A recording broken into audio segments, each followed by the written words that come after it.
Iran और Israel की तरफ से एक दूसरे पर वार पलटवार किया जा रहा भीषण युद्ध इस वक्त छिड़ा हुआ है और आज है 7वां दिन और ज्यादा हालात विध्वंसक हो गए। बड़ी खबर आपको बताएं, तेल अवीव में तबाही की एक और तस्वीर आपको दिखाते हैं। ड्रोन वीडियो में दिखी है हमले के बाद की तबाही, मिसाइल अटैक के बाद कैसे भारी तबाही हुई। ये देखिए आप तस्वीरें आपके सामने, किस तरह से एक जो बहुमंजिला इमारत है उसे भारी नुकसान पहुंचा है। ये तस्वीर आप देख पा रहे हैं, ईरान की तरफ से मिसाइल अटैक किया गया और इसके बाद तबाही का मंजर आपके सामने टीवी स्क्रीन पर।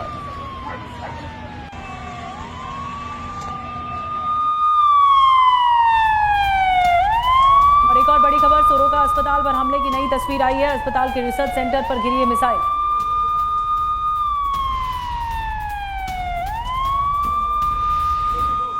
तस्वीरें आपको दिखा रहे हैं, इसी जगह पर मिसाइल गिरी है। ये सोरोका अस्पताल का जो इलाका है, यहाँ पर पूरा इलाका तहस नहस हो गया, पूरी बिल्डिंग एक तरह से तहस नहस हो गई।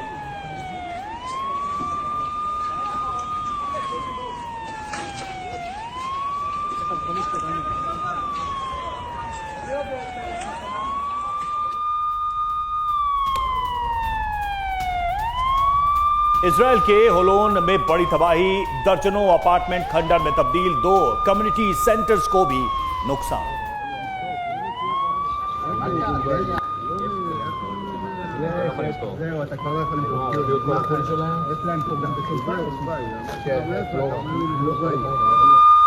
और देखिए एक और बड़ी खबर, ईरान की तरफ से इजराइल पर सटीक हमला किया गया, प्रिसाइज अटैक।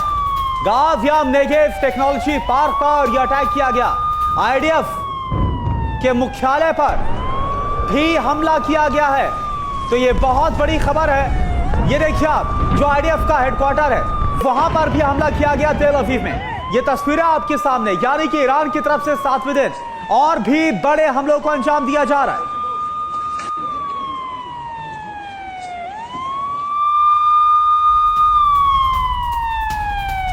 एक और बड़ी खबर, अटैक के बाद कई कारों में आग लग गई है। धू धू कर जलती दिखी कई कारें, पार्किंग में खड़ी गाड़ियां जल गई। ये देखिए तस्वीरें, बहुत ज्यादा भयानक तस्वीरें आ रही है। एक साथ कई गाड़ियों में आग लग गई।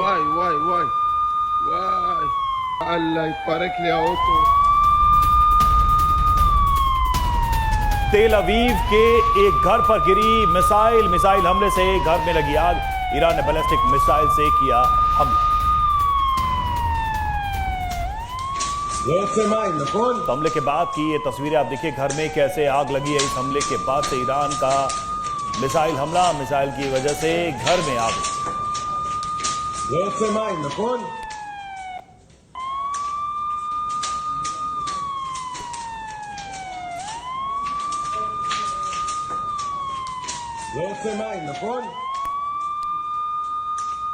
और एक और बड़ी खबर, इजरायली डायमंड एक्सचेंज पर हमले की नई तस्वीर आपको दिखाते हैं। रमतगढ़ में हुआ मिसाइल अटैक, हमले में पूरी इमारत को बहुत बड़ा नुकसान हुआ है। ये डायमंड एक्सचेंज की इमारत है रमतगढ़ में और यहां पर ये देखिए, ये डायमंड एक्सचेंज की इमारत बताई जा रही है, बहुमंजिला इमारत, और यहां पर सीधे अटैक किया गया। इससे पहले हमने आपको खबर दिखाई थी, स्टॉक एक्सचेंज की इमारत पर भी हमला किया था। और ये जो तस्वीर आपके सामने है, रमतगढ़ में जो डायमंड एक्सचेंज की इमारत है उस पर भीषण हमला किया ईरान ने।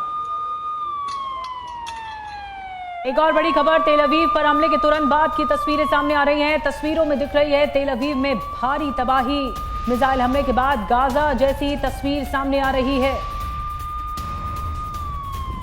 ये तस्वीरें देखिए, गाजा जिस जैसा हाल गाजा का हुआ था वैसा ही हाल कुछ तेल अवीव का होता हुआ दिख रहा है।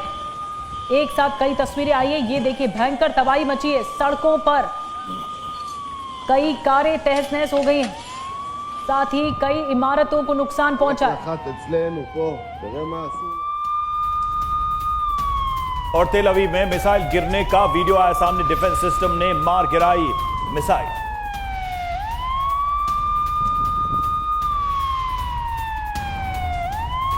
तेल अवीव में मिसाइल को इंटरसेप्ट किया गया।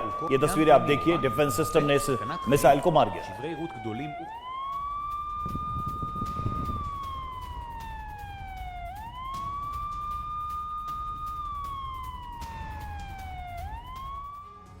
और चलिए अब आपको इजराइल पर ईरान के हमले की 30 तस्वीरें एक साथ दिखाते हैं। आज इजराइल पर ईरान ने 30 मिसाइलों से हमला किया। 7 से ज्यादा शहरों पर 30 से ज्यादा मिसाइलों से ईरानी सेना ने जमकर तबाही मचाई। तो ये देखिए 30 वीडियो एक साथ आपको हम दिखा रहे हैं और आप समझ सकते हैं कि 7वां दिन ईरान और इजराइल की जंग का और 7वें दिन किस तरह से भीषण हमलों का अंजाम दिया गया। न सिर्फ रात के वक्त बल्कि आज दिन में भी बड़े हमलों को अंजाम दिया गया और उसके बाद जो तबाही मची है वो आप देख पा रहे हैं।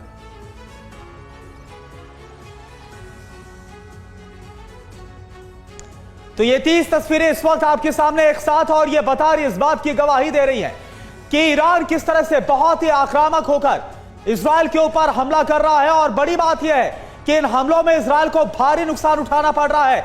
जो इजराइल का डिफेंस सिस्टम है वो भी इन्हें रोकने में नाकाम ही साबित हो रहा है। और जिस सोरोका अस्पताल पर ईरान ने आज सुबह कहर बरपाया है, वहां दुनिया का एकमात्र टीवी चैनल TV9 भारतवर्ष पहुंच चुका है। मनीष झा लगातार इस अस्पताल के बाहर से रिपोर्टिंग कर रहे हैं। अभी वहां क्या ताजा हालात हैं जानने के लिए उन्होंने बात की इजरायली पुलिस अफसर येलटीव से। TV9 की टीम अभी उस हॉस्पिटल के कंपाउंड में मौजूद है जहां पर हमला हुआ है और हमारे साथ बात करने के लिए इजराइल के होम फ्रंट कमांड के ऑफिसर येलटीव मौजूद हैं। येल, first of all, thank you so much for talking to TV9. I'm from India.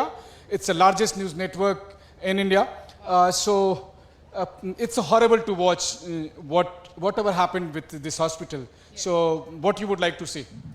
I would like to say, first of all, that we love India, and thank you for coming and showing the world what's happening here. In 7 in the morning, there was a couple of missiles, around 30 missiles shot to Israel. One of them got hit here in the hospital, which shows us that they're attacking civilians, a hospital. Thankfully, really thankfully, we have no casualties, no one. We've been preparing for this kind of attack, and everyone was in safe rooms. We have no casualties, only people who are panicking, terrified. It's really scary to watch a place that's supposed to heal being shot and fired at, but that's it. So, what is your assessment that now this hospital will be able to work, or it's completely damaged? And it was a supersonic missile or ballistic missile? Any update regarding that? I don't know about the missiles. I'm sorry, it's not my kind of job. I will say that you can see the damage to the building. We're working as fast as possible in order for it to come and, go in full speed again. Some of the people are being transferred to other hospital right now because we're still in the minutes after the attack and hours after the attack. But it's supposed to go and work as it was. That's what we're preparing for. I will say that all of the forces are here: police, home front command, fire and rescue. They're scanning the whole hospital to find if there's any casualties or absent people that we don't know about. They're still doing their job. The hospital is really big. Yes.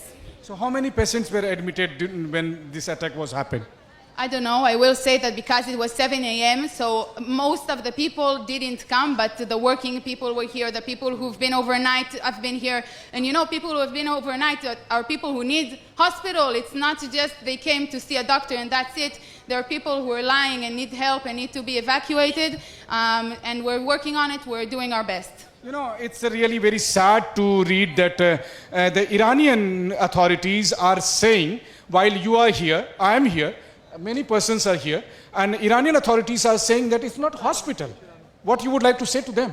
I would like to say that you can see behind me, it says Soroka, it says over here, Surgery Awards South. Okay, it's a hospital, it's not fake. What's fake is what the Iranians are saying. They shot and they fired at civilians, and that's not right. It's not right.